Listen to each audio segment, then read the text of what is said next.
नमस्कार। Super India news TV में आपका स्वागत है। मैं हूं राजेश आर्य। आइए देखते हैं आज का विशेष समाचार। विवादों के समाधान का अनुकरणीय उदाहरण। यदि पावागढ़ की तर्ज पर अन्य प्रमुख मंदिरों को स्वेच्छा से वापस कर दिया जाए तो मुस्लिम समुदाय ऐतिहासिक गलतियों के सुधार में सहभागी बन सकता है। पिछले कुछ सप्ताह से घटनाक्रम बहुत तेजी से घूमा है। इस घटना चक्र के केंद्र में मोटे तौर पर ज्ञानवापी प्रकरण ही रहा है।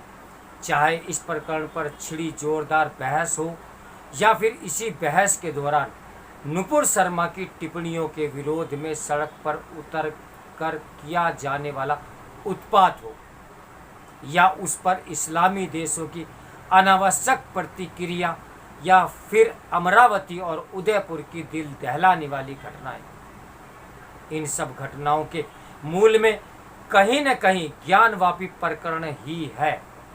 इस संवेदनशील मामले में वाराणसी की जिला अदालत में अगली सुनवाई 12 जुलाई को होगी। उस दिन कोई फैसला भी आ सकता है। इस फैसले की प्रतीक्षा करते हुए हमें इसकी अनदेखी नहीं करनी चाहिए कि इस बीच कुछ ऐसा भी घटा जो सनसनीखेज तो नहीं परंतु भारतीय सभ्यता की दृष्टि से दीर्घकालिक महत्व का है। प्रधानमंत्री नरेंद्र मोदी ने 18 जून को गुजरात के पावागढ़ में कालिका मंदिर पर ध्वजारोहण किया। हिंदू आस्था के केंद्रों में प्रमुख स्थान रखने वाले 52 शक्तिपीठों में से एक कालिका माता मंदिर में यह ध्वजारोहण 540 वर्षों के उपरांत संभव हो सका।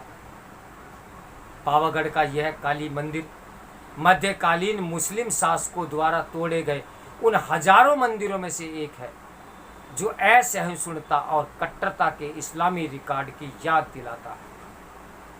सन 1484 में जब चंपानेर पर जय सिंह रावल का शासन था तब गुजरात सल्तनत के तत्कालीन सुल्तान महमूद बेगड़ा ने 11वीं सदी के कालिका मंदिर को तोड़कर शिखर के ठीक ऊपर अदन शाह पीर की दरगाह बनवा दी थी। कालांतर में अनकाकृति महाराज दिगंबर भद्रक ने 18वीं शताब्दी में मंदिर का पुनर्निर्माण तो कराया परंतु दरगाह बने होने की वजह से शिखर न बन सका। इस तरह मंदिर में पूजा अर्चना तो जारी रही परंतु चूंकि शिखर खंडित था इसलिए उस पर कभी ध्वजारोहण न हो सका। सन 2017 में गुजरात सरकार द्वारा गुजरात पवित्र यात्रा धाम विकास बोर्ड के तत्वाधान में जब इस मंदिर के भव्य पुनर्निर्माण के लिए 140 करोड़ रुपए की कार्य योजना को मंजूरी दी गई तो यह मामला गुजरात उच्च न्यायालय तक पहुंच गया। वादी पक्ष ने मंदिर निर्माण रोकने के लिए अल्पसंख्यक समुदाय की भावनाएं आहत होने से लेकर उपासना स्थल यानी विशेष उपबंध अधिनियम 1991 का सहारा लिया परंतु उच्च न्यायालय द्वारा कोई राहत न मिलने पर समझौते के माध्यम से इस विवाद का समाधान निकाला गया। समझौते के तहत अदन शाह पीर की दरगाह को मंदिर के ही प्रांगण में दूसरी जगह स्थानांतरित करने का फैसला हुआ। इस तरह भव्य मंदिर का पुनर्निर्माण संपन्न हुआ। यह एक ऐसा काम है जिसकी न केवल सराहना की जानी चाहिए बल्कि उसे एक नजीर की तरह देखा जाना चाहिए। पावागढ़ मंदिर का पुनर्निर्माण धार्मिक महत्व तो रखता ही है, साथ ही भारतीय संस्कृति के लिए भी यह गौरवशाली क्षण है। यह पुनर्निर्माण राम मंदिर, काशी कॉरिडोर और केदारनाथ मंदिर में हुए निर्माण कार्यों को उसी श्रृंखला का हिस्सा है जो भारतीय सभ्यता को आहत हुई अस्मिता और क्षय हो रहे वैभव को वापस पाने का सुदृढ़ और दीर्घशाली प्रयास है।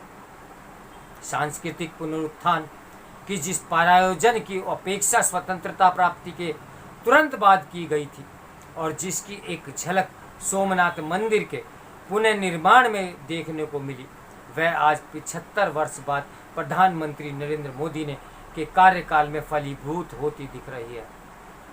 देखा जाए तो एक तरह से अहिल्याबाई होलकर के शासनकाल के 250 वर्ष बाद भारत अपनी लूटी पीटी सांस्कृतिक विरासत को फिर से सहेजने का प्रयास कर रहा है।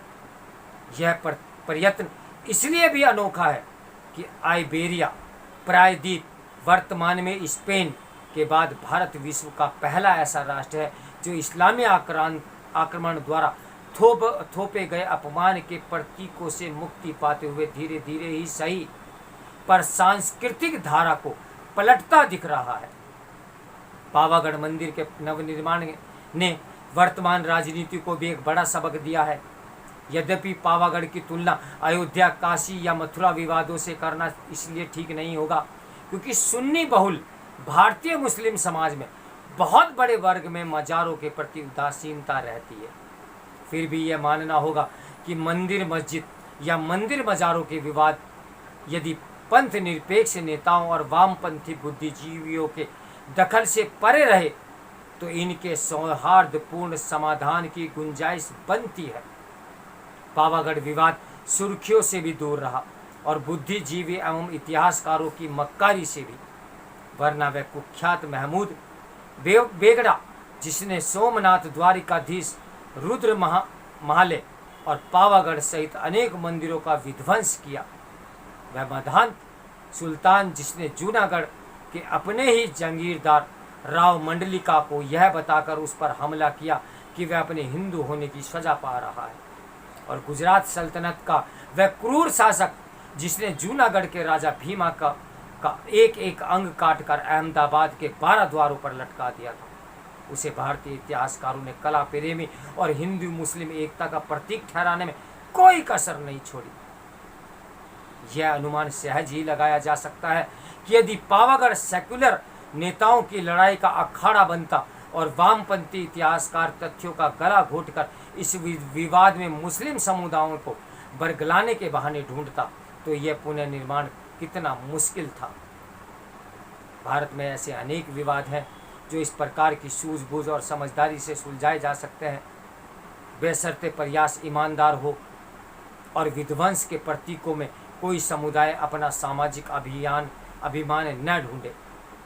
जैसे कि प्रधानमंत्री नरेंद्र मोदी ने ध्वजारोहण के समय कहा, सदियां बदलती हैं, युग बदलते हैं, परंतु आस्था का शिखर शाश्वत रहता है। करोड़ों लोगों की आस्था को उसका उचित सम्मान दिलाना किसी भी न्यायप्रिय राष्ट्र की जिम्मेदारी भी है। पावागढ़ की तर्ज पर यदि अन्य प्रमुख मंदिरों को स्वेच्छा से वापस दे दिया जाए तो आज का मुस्लिम समुदाय ऐतिहासिक गलतियों का सुधार कर सकता है। आवश्यकता यह भी है कि समाधान ऐसे निकले जिसमें भविष्य के संघर्ष के बीज न हो। स्पष्ट है कि इसके लिए विस्थापित मस्जिद या मज़ारों को उचित दूरी पर स्थानांतरित करना होगा। तो मेरे साथ बने रहिए सुपर इंडिया न्यूज़ टीवी की ब्रेकिंग न्यूज़ के लिए। नमस्कार, मैं हूं राजेश आर्य। इस समाचार के लेखक हैं विकास सारस्वत।